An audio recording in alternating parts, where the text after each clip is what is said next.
जय गुरु जी संगत जी। वीडियो को लाइक कीजिए, चैनल को सब्सक्राइब कीजिए और बेल आइकन को प्रेस कर दीजिए ताकि आपको लेटेस्ट वीडियो की जानकारी अच्छे से मिल सके। जय गुरु जी संगत जी। गुरु जी का अनंतम अनंतम शुक्राना। आज का सत्संग बहुत ही खास है क्योंकि आज आप जान पाएंगे कि गुरु जी से कुछ छुपा नहीं है, असंभव संभव किया है और जो कभी गुरु जी से मिला ही नहीं उसका भी उद्धार हुआ। तो आपका और हमारा कल्याण तो अवश्य होना है। संगत जी, सत्संग अंत तक जरूर सुनिएगा। आज का पहला सत्संग हम दिल्ली के सुधीर अंकल का लेंगे। तो चलिए संगत जी, आज का सत्संग शुरू करते हैं। जब विपत्तियों का सामना करता हुआ मनुष्य संसार रूपी समुद्र में पतवार के बिना जीवन रूपी नाव घुमाने लगता है, गुरुजी की कृपा उसकी रक्षा करती है। हालांकि मैं गुरुजी को बहुत पहले से जानता था। मैंने 2000 से नियमित रूप से उनके पास जाना शुरू किया था। इस बीच मुझे अनेक चमत्कारों से परिचय हुआ और संगत के सदस्यों से उनके अनुभव सुनने का सौभाग्य भी प्राप्त हुआ है। गुरुजी के चमत्कारों को सुनने के बाद हम सब इसी निर्णय पर पहुंचते हैं कि गुरुजी सर्व विद्यमान, सर्व ज्ञाता और सर्व शक्तिशाली हैं। गुरुजी दिव्य आश्रय के वह असीम स्रोत हैं जहाँ पर सबका स्वागत है। गुरुजी उस दया के भंडार हैं जो बिना कहे और बिना बताए आपके पास आती है। मैंने गुरुजी को बिना किसी के बताए पहली बार आने वाले संगत को उनके नाम से संबोधित करते हुए सुना है और संगत की आंखें खुली की खुली रह जाती है। यह मेरी पत्नी के साथ भी हुआ था जब वह पहली बार गुरुजी के पास आई थी। गुरुजी ने मेरी पत्नी को पंजाबी में कहा, आवो प्रेमा आंटी आवो, कहकर स्वागत किया तो मैं सरप्राइज रह गया था। मेरे सीनियर ऑफिसर गुरुजी के पास पहली बार आए तो उनकी पत्नी सुनंदा को भी गुरुजी ने उनके पहले नाम से संबोधित किया। जब उन्होंने उसके रोग के बारे में बताया तो और चकित हो गई। सबसे बड़ा अचंबा तब हुआ जब उनके सामने वही दिव्य पुरुष बैठे थे जिन्हें उन्होंने पिछली रात अपने सपने में देखा था। एक अन्य अवसर पर मेरे घनिष्ठ संबंधी और उनकी पत्नी ने जब गुरुजी के पहले दर्शन किए तो गुरुजी ने मुस्कुराकर प्रश्न किया, लव मैरिज? दंपति थोड़े शर्मा गए पर उन्होंने हाँ में उत्तर दिया। गुरुजी को इन सब के बारे में कैसे पता चलता है? अपनी सर्वज्ञाता प्रतिभा से। गुरुजी की उपचार करने की क्षमता तो सर्वविदित है। उन्होंने कैंसर, सोरियासिस आदि अनेक असाध्य रोगों को ठीक किया है और तो और निसंतान और बांझ महिलाओं को संतान हुई है। अनेक उदाहरण हैं जहाँ पर उन्हें किसी परीक्षा में उत्तीर्ण होने की आशा ही छोड़ दी थी, किंतु गुरुजी की दया से वह अति उत्तम अंकों से सफल हुए हैं। अनेक संगतों को उनके आशीर्वाद से नौकरियां मिली है। ऐसे ही एक दिन मेरे एक मित्र जो न्यूयॉर्क निवासी थे गुरुजी के दर्शन के लिए आए। मेरा छोटा पुत्र शशि उनके पास बैठा हुआ था। जब उन्होंने बातों बातों में कहा कि वह भी न्यूयॉर्क जाएगा, उस समय शशि दिल्ली की ही एक जापानी बैंक में काम करता था और उसके मन में विदेश जाने का कोई विचार नहीं था। बाद में शशि के मन में अमेरिका में कुछ समय कार्य करते रहने के बाद MBA करने का विचार आया। वह संबंधित परीक्षाओं में बैठा और उसने गुरुजी के आशीष के लिए विनती की। वह सब परीक्षाओं में अच्छे अंकों से पास हुआ, परंतु न्यूयॉर्क के एक MBA विद्यालय से परीक्षा का रिजल्ट आना बाकी था। अंत में उस सूचना के आने पर गुरुजी का कथन सत्य सिद्ध हुआ। शशि न्यूयॉर्क गया और उसने अपना पाठ्यक्रम बहुत अच्छे अंकों से पूर्ण किया।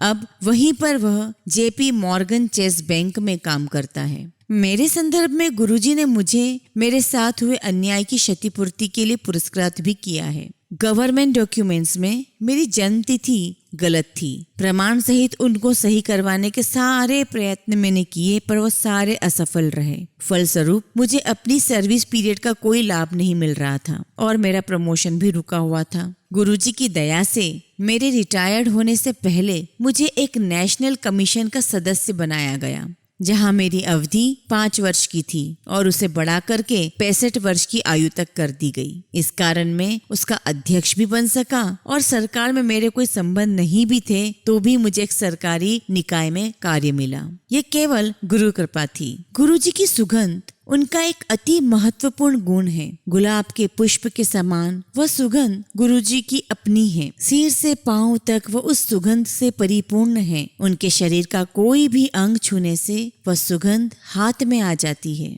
इसका एक अन्य विशेष लक्षण है कि यह कहीं भी, कभी भी, जहाँ पर चाहे आपको मिल सकती है। यह उनकी सर्वविद्यमानता का संकेत है। एक बार मुझे अपने घर के बगीचे में उनकी ये सुगंध मिली। एक बार मेरे एक संबंधी को उनके घर में एक दीवार पे टंगे हुए गुरुजी के स्वरूप से वह सुगंध आती हुई महसूस हुई। गुरुजी ने अपनी एक जूती देकर हम पर अत्यंत दया की है। हमने गुरुजी की उन जूतियों को आदर पूर्वक घर में लकड़ी के बने हुए मंदिर में रखा हुआ है। हम उनका विशेष ध्यान रखते हैं और हर रोज उसकी पूजा करते हैं। वर्तमान में हम गुरुजी की अनुपस्थिति में उन्हें गुरुजी का ही स्तर प्रदान करते हैं। यह चमत्कार ही है कि उसे घर में आए हुए 4 वर्ष हो गए हैं, किंतु उसमें गुरुजी की सुगंध अभी तक बनी हुई है। यदि आपकी गुरुजी में निष्ठा है तो उनकी वह सुगंध कहीं भी आ जाएगी। एक बार मेरा बड़ा बेटा संजय 1 वर्ष की पढ़ाई के लिए ऑक्सफोर्ड गया था।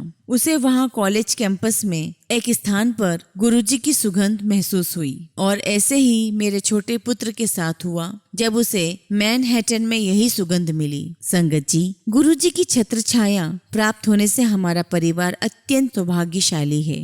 परिणाम स्वरूप अच्छे फल हमें अपने आप मिलते रहते हैं, भले ही हम उसकी आशा न करें। इन सब के लिए हम गुरुजी के अत्यंत आभारी हैं। संगत जी, अब हम दूसरा सत्संग वीरेंद्र अंकल का सुनेंगे। मेरे ससुर रिटायर्ड होने के बाद हरिद्वार में रहने लगे थे। वह डायबिटीज से पीड़ित थे और उनकी शुगर लेवल कभी भी कंट्रोल में नहीं रहती थी। हालांकि उनके हार्ट का ट्रीटमेंट हो चुका था, फिर भी उन्हें रोग बना हुआ था और उनकी एक किडनी भी काम नहीं कर रही थी। एक दिन फोन आया कि वह गंभीर अवस्था में हॉस्पिटलाइज्ड है। मेरी पत्नी ने तो रोना ही शुरू कर दिया। अगले फोन के बाद हमारी आशा भी टूटने लगी और हमें बुरे बुरे विचार आने लगे। उनकी अवस्था और बिगड़ गई। मंगलवार का दिन था और हम गुरुजी के पास नहीं जा सकते थे। मैंने तुरंत एक पुराने भक्त को फोन किया तो वह बोले कि गुरुजी को सबका ज्ञान है। इससे हमें आश्वासन मिला और हम आराम से सो पाए। गुरु कृपा से गुरुवार को गुरुजी का एक स्वरूप मिला और अगले दिन ही हम हरिद्वार चले गए, क्योंकि मेरे सास ससुर हरिद्वार से हैं। हॉस्पिटल में हमने स्थिति का अनुमान लगाया और मेरी पत्नी ने गुरुजी का स्वरूप अपने पिता को दिया। उन्होंने उस स्वरूप को अपने मस्तक से लगाया और अपनी कमीज की एक जेब में रख लिया। वह कभी भी गुरुजी के पास नहीं गए थे। कुछ देर के बाद गुरुजी की सुगंध उस कमरे में फैल गई और हम सबको आभास हुआ कि भौतिक दूरियां होते हुए भी गुरुजी अपने भक्तों के समीप होते हैं। हम वहां से लौट आए। 1 सप्ताह बीतने वाला था। डॉक्टर अब पैरालिसिस का अनुमान लगा रहे थे, परंतु चमत्कारिक रूप से सीटी स्कैन बिल्कुल क्लियर आया था।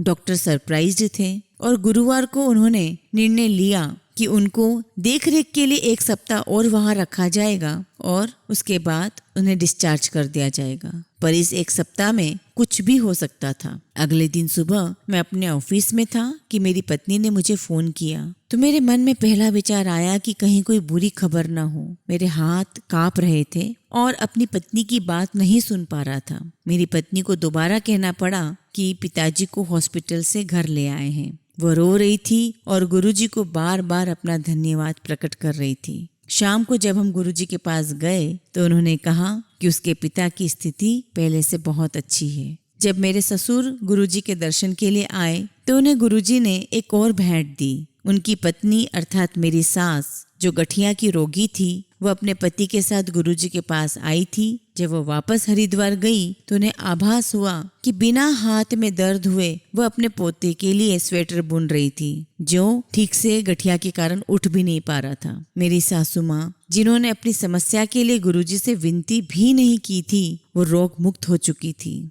ऐसे दयालु गुरुजी हैं और ऐसी ही उनकी दया है। जय गुरुजी, शुक्राना गुरुजी।